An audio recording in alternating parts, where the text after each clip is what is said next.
नमस्कार, golden food recipes and व्लॉग्समध्ये आज बनते छान अशी चटणी, जी तुम्ही कुठल्याही भाजीसोबत, कुठल्याही जेवणासोबत, लंचसोबत, डिनरसोबत खाऊ शकता. पराठा, चपाती, जेवणासोबत तोंडली लावण म्हणून डब्यामध्ये नेऊ शकता.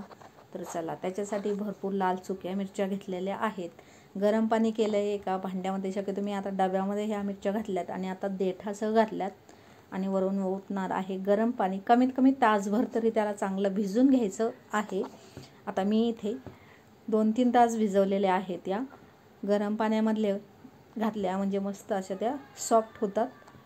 किंवा मग खूपच घाई असेल तर ऑप्शन म्हणजे तुम्ही त्या कुकरला एक शिट्टी देऊन उकडून घेऊ शकता. तर मी इथे चांगल्या 3-1 तास भिजवून घेतल्यात. आता 3 तासानंतर मी त्या खोलतीये.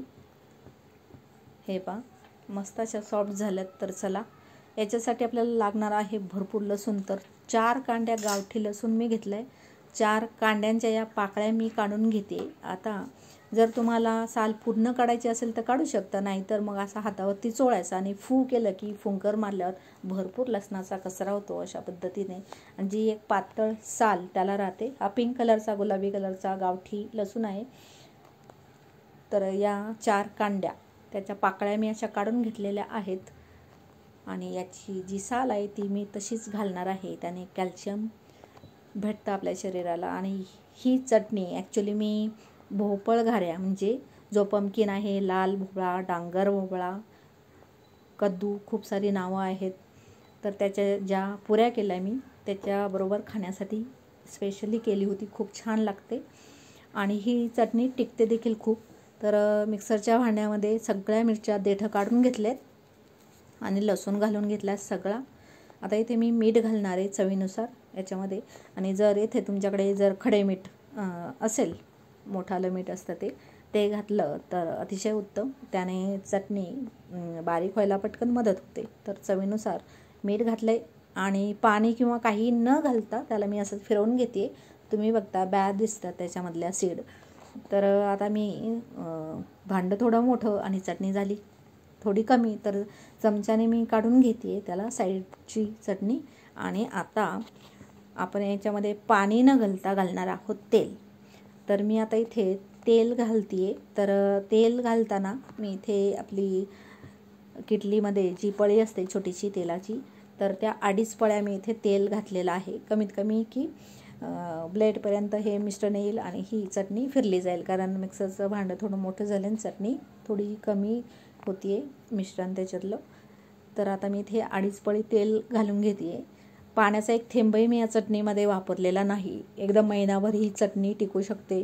कुठल्याही प्रकारच्या पराठ्यासोबत तुम्ही खाऊ शकता. खूप टेस्टी लागते. कशासोबत तुम्ही ही खाऊ शकता. खूप बेस्ट पर्याय आहे. तर चला, हे पहा, मस्त अशी वाटली गेली तरी देखील थोडीशी सुकी आहे आणि थोडी मोठी अजून दिसते.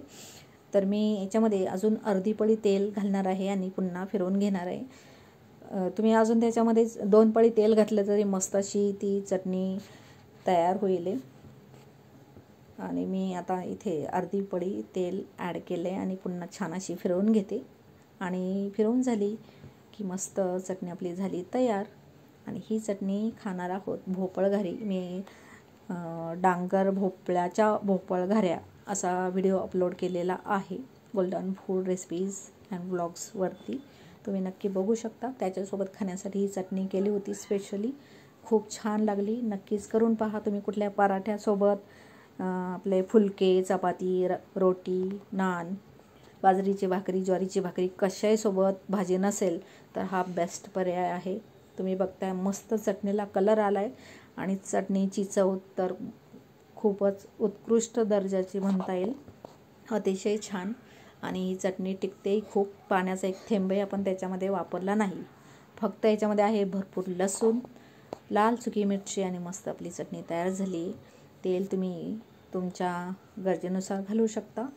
मीठही चवीनुसार घालायचं आहे. मस्त चटणी तयार झाली तर मी काढून घेते. आणि काढताना मी शक्यतो तुम्ही कुठल्याही बरणीमध्ये ठेवू शकता किंवा अशा डब्यामध्ये ज्याला चांगलं झाकण आपल्याला असेल लावता येईल. फ्रीजमध्ये ठेवली आणि बाहेर ठेवली तरी पण ती 15 दिवस राहू शकते. फ्रीजमध्ये तर 2 महिने सहज राहू शकते. मस्त अशी आपली ही लाल लसुणी चटणी तयार झालेली आहे. व्हिडिओ पाहिल्याबद्दल तुम्हाला सर्वांचं खूप खूप मनापासून धन्यवाद. पुन्हा भेटूयात आपण अशाच नवनवीन रेसिपीसोबत, व्लॉगसोबत. तोपर्यंत आपली सकाळची टॅगलाईन सकाळी 40 मिनिट चालत राहा आणि गोल्डन फूड रेसिपीज अँड व्लॉगचा आनंद आणि आस्वाद असाच घेत राहा. Thank you very much.